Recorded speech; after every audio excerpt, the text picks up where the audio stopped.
ఎల్సెలా books పాడ్కాస్ట్కు స్వాగతం. ఈరోజు మనం అమెరికా యొక్క తొలి విదేశీ మిషనరీలలో ఒకరైన అదోనీరామ్ జడ్సన్ కథను తెలుసుకుందాం. ఇది అపారమైన నమ్మకం, భరించలేని నష్టం, ఇంకా మనిషికి సాధ్యమా అనిపించేంత ఓర్పుతో నిండిన ఒక అద్భుతమైన ప్రయాణం. సరే, ఈరోజు మనం ఆయన జీవితాన్ని 5 భాగాలుగా చూద్దాం.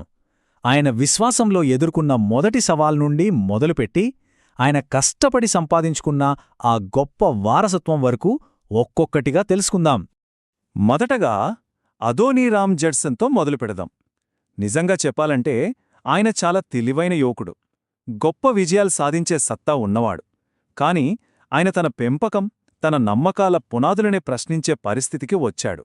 ఆయన 1788లో ఒక పాస్టర్ గారి అబ్బాయిగా పుట్టాడు. చిన్నప్పటినుంచే జడ్సన్ చాలా చురుకు. ఎంతలా అంటే ఊహించుకోండి, కేవలం 12 ఏళ్లకే పెద్ద పెద్ద పుస్తకాలు చదివేశాడు. అంతేకాదు 16 ఏళ్లకే బ్రౌన్ యూనివర్సిటీ లాంటి పెద్ద కాలేజీలో సీట్ సంపాదించాడు. నిజంగా ఓ స్టార్ అని చెప్పాలి. అయితే యూనివర్సిటీకి వెళ్ళాక అంతా మారింది. అక్కడ ఆయనకు కొన్ని కొత్త ఆలోచనలు పరిచయమయ్యాయి. అవి తన తండ్రి విశ్వాసానికి పూర్తి వ్యతిరేకంగా ఉండేవి. దాంతో మెల్లమెల్లగా ఆయనలో దేవుడిమీద నమ్మకం పోయి ఒక రకమైన సంశయం మొదలైంది. ఈ మార్పు ఎంత దూరం వెళ్ళిందంటే చివరికి తన 20వ పుట్టినరోజున ఆయన తన తల్లిదండ్రులతో ముఖం మీదే చెప్పేశాడు, నేను బైబిల్ను నమ్మను అని. ఆ మాటతో వాళ్ల ఆశలన్నీ అడియాసలయ్యాయి. అయితే కథ ఇక్కడితో అయిపోలేదు. ఒక రాత్రి అనుకోకుండా జరిగిన ఓ సంఘటన జడ్సన్ జీవితాన్ని పూర్తిగా, శాశ్వతంగా మార్చేసింది. అదే ఆయన జీవితంలో అతిపెద్ద టర్నింగ్ పాయింట్. సరే, తన జీవితాన్ని తన ఇష్టప్రకారం జీవించాలనే ఉద్దేశంతో ఆయన ప్రయాణిస్తూ ఒక మారుమూల ప్రాంతంలో ఉన్న చిన్న సత్రంలో ఆగాడు. కాని ఆ రాత్రి ఆయనకు అస్సలు నిద్రపట్టలేదు. ఎందుకంటే పక్క గదిలో ఎవరో ఒక వ్యక్తి చావుబతుకుల మధ్య ఉన్నాడు. అతని బాధతో కూడిన అరుపులు, మూలుగులు రాత్రంతా వినిపిస్తూనే ఉన్నాయి. ఇక ఉదయం అవ్వగానే జడ్సన్ వెంటనే ఆ సత్రం యజమాని దగ్గరికి వెళ్ళి రాత్రి చనిపోయిన ఆ వ్యక్తి గురించి అడిగాడు. ఆ యజమాని చెప్పిన సమాధానం విని జడ్సన్ కుప్పకూలిపోయాడు. ఎందుకంటే ఆ చనిపోయింది మరెవరో కాదు, ఆయన్ని నాస్తికత్వం వైపు నడిపించిన ఆయన ప్రాణ స్నేహితుడైన జాకబ్ ఈమ్స్. ఆ సంఘటనతో జడ్సన్ మనస్సు పూర్తిగా మారిపోయింది. ఆయన మళ్లీ తన విశ్వాసంలోకి తిరిగివచ్చాడు. కాని ఈసారి ఒక కొత్త, బలమైన సంకల్పంతో. అదేంటంటే దేవుని వాక్యాన్ని ప్రపంచంలో ఎవ్వరికీ తెలియని మారుమూల ప్రాంతాలకు తీసుకెళ్లాలి అని. ఇక ఆయన దారి స్పష్టమయ్యింది. తనలాగే అదే నమ్మకమున్న ఆన్ అనే అమ్మాయిని పెళ్లి చేసుకున్నాడు. వాళ్ళిద్దరూ కలిసి ఎన్నో ప్రమాదాలున్న బర్మా దేశానికి ప్రయాణం మొదలుపెట్టారు. అయితే వాళ్లు బర్మా చేరుకున్నాక అంతా బాగుంటుంది అనుకుంటే పొరపాటే. వాళ్ల అసలు సిసలైన పరీక్ష అప్పుడే మొదలైంది. ఊహకు కూడా అందని కష్టాలు వాళ్లకోసం ఎదురుచూస్తున్నాయి. 1 కాదు, 2 కాదు, వాళ్లు ఎదుర్కొన్న సవాళ్లు అన్నీ ఇన్ని కావు. ముందుగా ఆ బర్మీస్ భాష నేర్చుకోవడమే పెద్ద గండం. దానికి తోడు అక్కడి ప్రభుత్వం కూడా కొత్త మతాలంటే ఒప్పుకునేది కాదు. ఇక ఉష్ణమండల వ్యాధులు, వాళ్ల మొదటి బిడ్డ చనిపోవడం, ఇలాంటి ఎన్నో బాధలు. ఇన్ని చేసినా సంవత్సరాల తరబడి ఒక్కరు కూడా వాళ్ల మాట వినలేదు. ఇది వాళ్లని మానసికంగా చాలా దెబ్బతీసింది.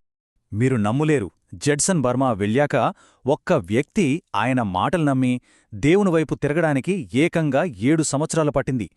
7 సుదీర్ఘ సంవత్సరాలు. ఇంతలోనే బ్రిటన్కి, బర్మాకి మధ్య యుద్ధం మొదలైంది. దాంతో వాళ్ల పరిస్థితి ఇంకా దారుణంగా తయారైంది.